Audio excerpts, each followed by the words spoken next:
Peace, 13 love. You know what's crazy? A little over what, say 2, 3 years ago, if I would have came on here with a bonnet, I would have felt like I had just right. I have a bonnet on, but there's so many people wearing bonnets now. Well, should I say so many males wearing bonnets now? It's like it's a normal thing. Like I'll be seeing motherfuckers outside with bonnets on, but I still have that like I'm tripping. But listen, shout out to the women and all the mamas, the sisters, the aunties, the you know what I'm saying, the cousins. Women be knowing these motherfuckers is comfortable, so I don't even care. I tried the dreadlock, the lock cap. I can't do it, bro. These you can sleep, all comfortable, everything. So you know what I'm saying. But that's besides the point. 13 love. What's up with y'all? All right, man. So this video is gonna be kind of a decent little video. I don't know how long it's gonna be. I'm gonna try to make it kind of quick because I do need to get ready for what I need to get my day started and everything. But listen, this is going to be about the trust between you and your body.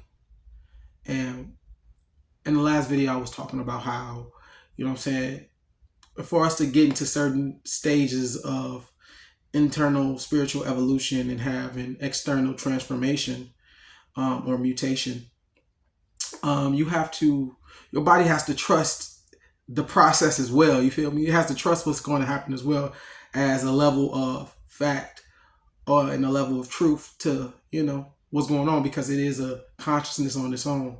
And so I want to show you an example, give you an example of what I mean by that. Like, for example, you ever had like a scenario where let's say somebody had a scenario of, I'm trying to think of something that's a little, that it could easily express what I mean. Like your body has to trust what's happening as well.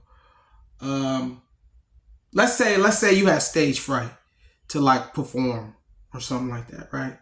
And you have an anxiety attack because you're about to get on stage and you just start overthinking, right? And so you start kind of breathing heavy, you start thinking a lot, you start breathing heavy, you start with an anxiety attack, right?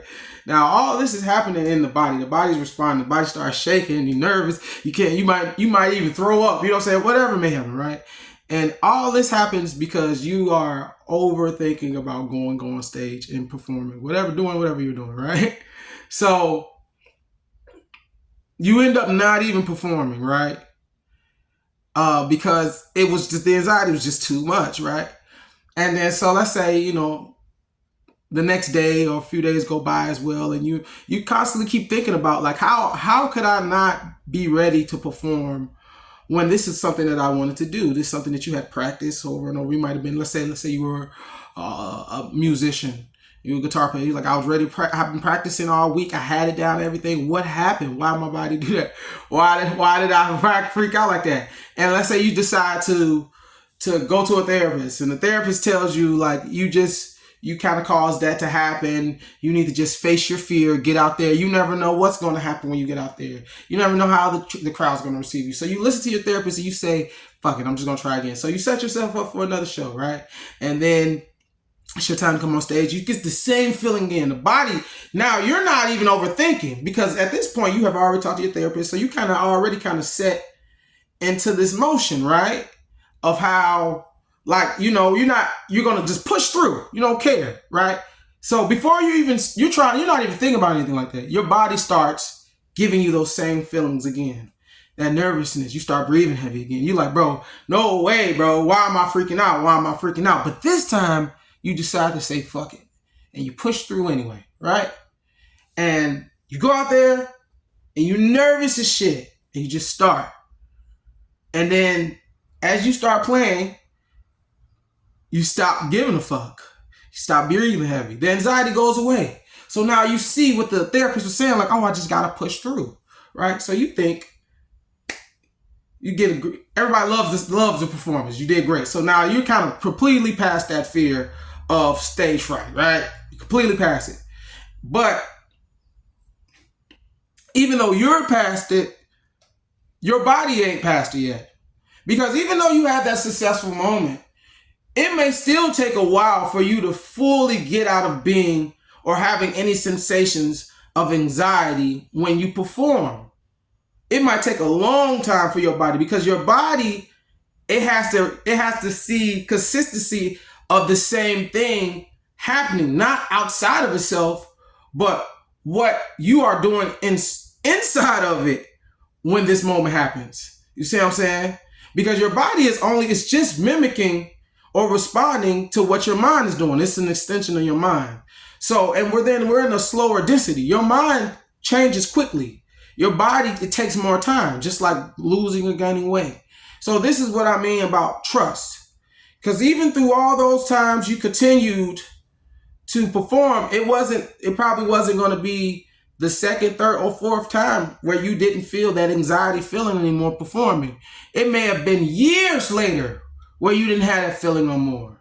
Because it's about consistency, and through that consistency, the body changes to accommodate the new state of mind, this new state of being. Real talk, G. So when we're moving into these spaces, our body has to know that we believe this, we trust this, and it has to see it through our actions, not only internally what we're sitting with ourselves on a daily basis, but those type of traumatic or emotional arousal situations, how we change over the times. And once it sees a consistency, that's when it rearranges. Another way you could look at it is the same way someone who is an alcoholic, where there's a period where they want to drink it so much that their body actually adjusts to survive off of it, to the point that they can literally die if they just stop. So trust between you and your body is important in rising up in vibration and changing and raising your frequencies. But even then, the whole thing is, as just like the body, and even though you might get over something, the body, it takes a while for it to get to that point. It's the same thing with your vibrations. People are saying, raise your frequencies, raise your frequencies. Yes, but your frequency is within the vibration. You want a vibrational change so that you can have a shorter wavelength and quicker oscillation of energy back and forth between you, which is your frequencies. 13 love, 13 wisdom, 13 knowledge, 13 respect. Rise up, fly high, stay true like them nines. Have a great, wonderful day, guys. See y'all later.